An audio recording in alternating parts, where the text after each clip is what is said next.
Aujourd'hui, on sort d'une journée avec les étudiants de Centrale Supélec, du master Innovation et Transformation. Une journée à construire des groupes entre école et l'entreprise. Ça veut dire qu'aujourd'hui, des personnes de l'entreprise se déplacent pour ensemble construire une dynamique commune. Et après, on va sur le terrain, sur 1 mois et demi, 2 fois 2 jours, pour appliquer des outils qu'on va voir aujourd'hui.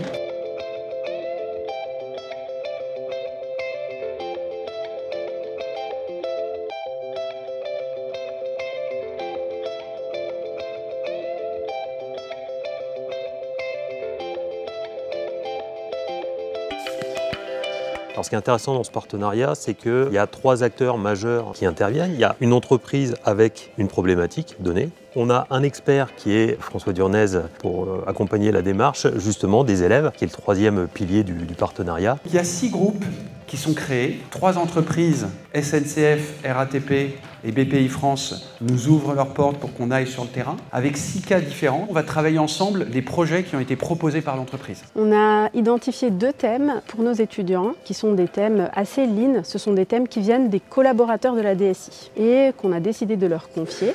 Et ce qui m'intéresse dans cette démarche de partenariat d'une entreprise, c'est qu'on a cet expert qui est reconnu et qui est là, qui est présent pour nous accompagner, mais on utilise aussi, je veux dire, la fraîcheur et, sans que ce soit péjoratif, la candeur des élèves qui arrivent avec un nouvel œil dans l'entreprise. Pour nous, c'est l'occasion de sortir aussi de notre quotidien, d'avoir un œil nouveau sur nos problématiques. Le premier contact avec les élèves a été excellent, ils paraissent investis et réellement intéressés par notre sujet. On est très content aussi de découvrir que les étudiants sont d'un très bon niveau d'un côté et en plus ils ont une forte appétence parce que ce sont eux qui ont choisi nos sujets et donc la motivation c'est un facteur aussi de succès de cette collaboration. Nous serons 3 animateurs. Pendant les 2 jours sur le terrain et les 2 autres jours en novembre, on sera à côté de vous pour appliquer les outils, travailler avec les équipes managériales, les opérateurs pour mettre en place des outils.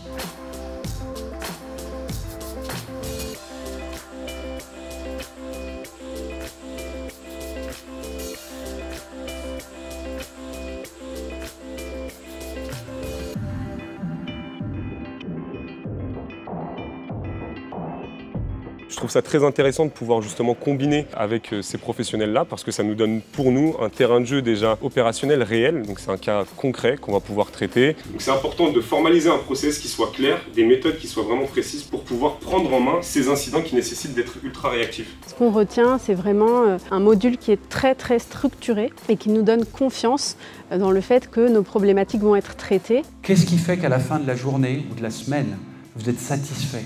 Et quand vous posez cette question en boucle, ce n'est pas le manager qui donne forcément les KPI, c'est plus l'équipe. Et ça s'ajuste. Un AIC, ça vit dans le temps. Les indicateurs que vous définissez aujourd'hui, ce ne sera pas forcément les mêmes dans un mois et c'est très bien parce que l'équipe, elle vit. Donc vous ne pouvez pas les standardiser, les harmoniser les uns par rapport aux autres. Vous pouvez avoir des indicateurs qui sont assez proches, dans l'industrie on voit ça, mais il faut une dynamique unique à l'équipe. Et on est aussi très satisfait de l'encadrement, en tout cas sur ce module, qui est très méthodique, bien structuré. Je suis très content, vous avez vraiment tapé dans le mille. Je suis impressionné d'ailleurs en très peu de temps. Là, vous êtes vraiment sur le sujet de préoccupation, le sujet de fond sur lequel on travaille actuellement. BPI France est très motivé pour renouveler cette expérience.